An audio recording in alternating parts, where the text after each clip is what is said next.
welcome back to my channel. My name is Luke and I am going to talk to you guys today about what is known as, well, what I'm deeming as the golden goose of quote unquote creative job hunting for anyone in the creative sector that have been trying to look for jobs on LinkedIn or Indeed or Glassdoor or whatever platform that you're trying to look for a job on, and you get all these people discussing and moaning about these graphic design positions. Especially, I'm talking about it from the creative industry perspective.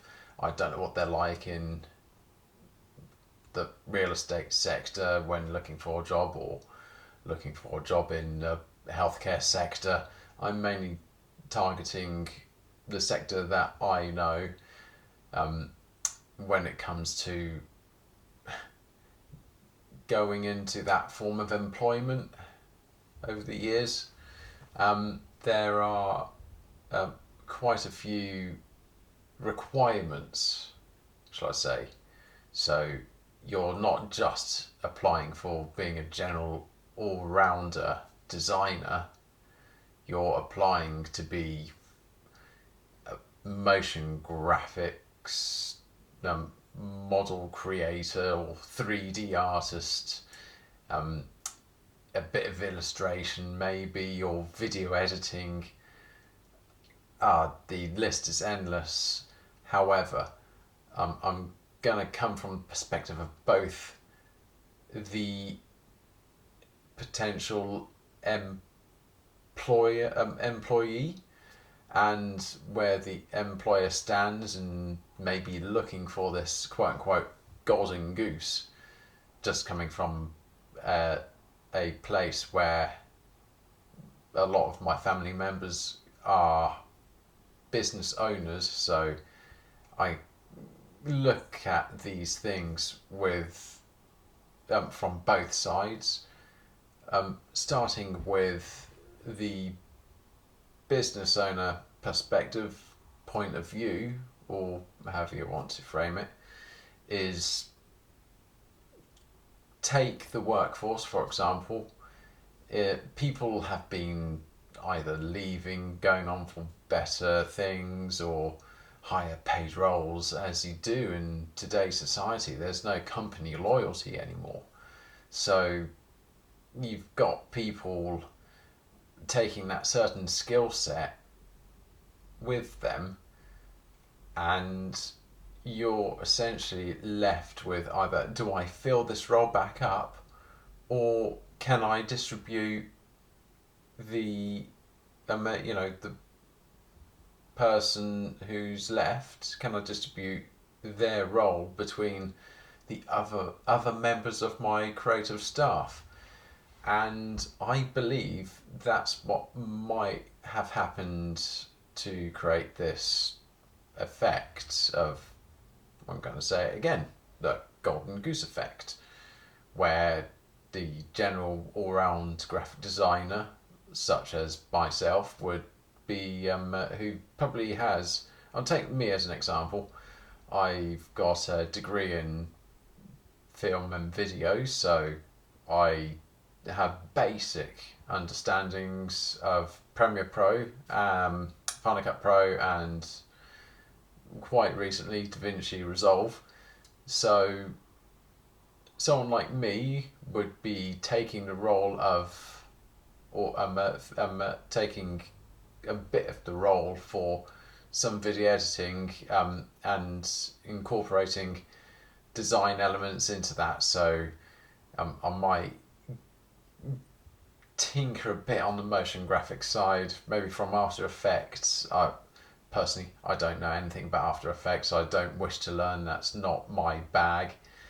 But that's the sort of thing that's been happening. The delegation of these roles have caused the how can I say, the effects that what's happening, because then that person is now leaving and going off to another job, or maybe going freelance like myself. So they're taking that additional skill set with them. So you're thinking, well, or the business owner or manager is thinking, well, now I've got someone else who's left, taken all this knowledge. I need to find someone who can fill the role. And I don't think that's how we should be doing things as business owners. So, because you're alienating a core basis of people who are applying for these roles, and you, this is where I'm now on the side of the potential employee. So they're trying to look for these jobs, they're wanting to apply for these jobs because they're wanting a job. And are they fulfilling the criteria that you're setting out for them? Probably not. You need to count your losses, maybe increase your staff again. It's just one of those situations where it's just causing a bit of a domino effect on both sides. So it needs to be, it needs to be looked at from both angles, not just one or the other. I do also wholly believe that it's also important for, how can I say, a skilled person like myself who knows the core foundations of graphic design to actually seek out and in your spare time study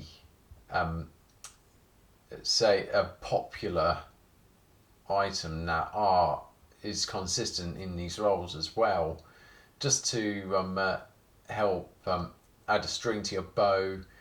It'll improve your creativity as well. It'll keep you involved in the long run. I mean, to a degree, that's a slight regret on my part from when I first started out in the industry. Instead of going out drinking, I probably should have, improved on certain skill sets at an earlier age. But, that's back then, and I've improved a lot since. So, going back to the main point, so for example, you're a generalist designer, Photoshop, Illustrator, InDesign, but that extra source of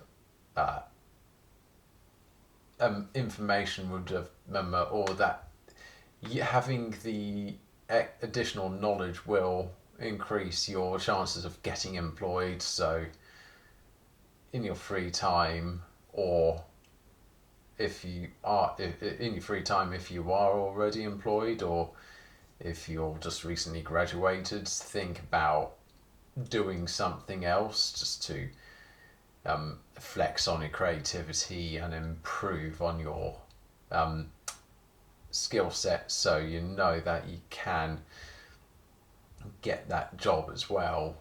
So you're just, because it'll show your passion, it'll show that you're wanting to be involved doing these jobs. So yeah, as I said, for example, you've got a lot of the popular items would be stuff like Figma and Canva, but they're fad applications that are online, and you're probably only really going to be tidying up what non-designers have actually done, just so non-designers can do any arbitrary updates. Personally, is it worth it? Maybe, maybe not, but hey, I've had to do that in my current job role. I would say that I'm fairly competent, and I'm a bit of an expert in PowerPoint presentation design. I mean, it needs to be done. So yeah, I was tasked to do the job, and now I can knock them out in my sleep. I know. Yeah, it's not perfect by any means to do that sort of thing in PowerPoint, for example. However, you have non-designers that need to use PowerPoint for their presentations, like healthcare practitioners and uh, um, financial auditors. They probably don't want to use Adobe Acrobat for the presentations because they probably don't work with the slideshow format. But anyway, I'm getting off. I'm sidetracking a bit too much. But yeah, it's just maybe a bit to summarize. Maybe just it's a little bit of both sides that might need to just pull their weight. There's a lot of negativity.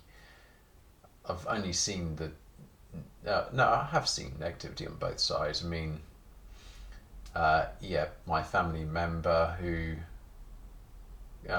can't employ X, Y, and Z is quite how can I say a little bit worried about the economy and the way things are going, and henceforth, yeah, doesn't want to employ anyone. Which fine, I'm not stepping on anyone's toes regarding that. But then again, you got the negativity on the employee side or potential employee side. Like Glassdoor is such a cesspit of negativity. I thought it'd be great if I signed up and tried to inject a bit of positivity, but I got one thumbs up and then nothing.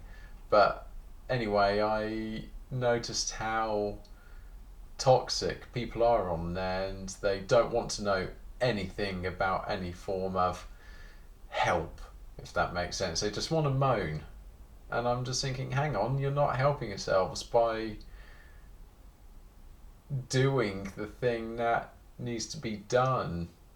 Even just work on yourself. If you're not, okay, fine. If you're despondent about the creative world, just, sorry to say it, but maybe you just need to rethink about what you want to do in life.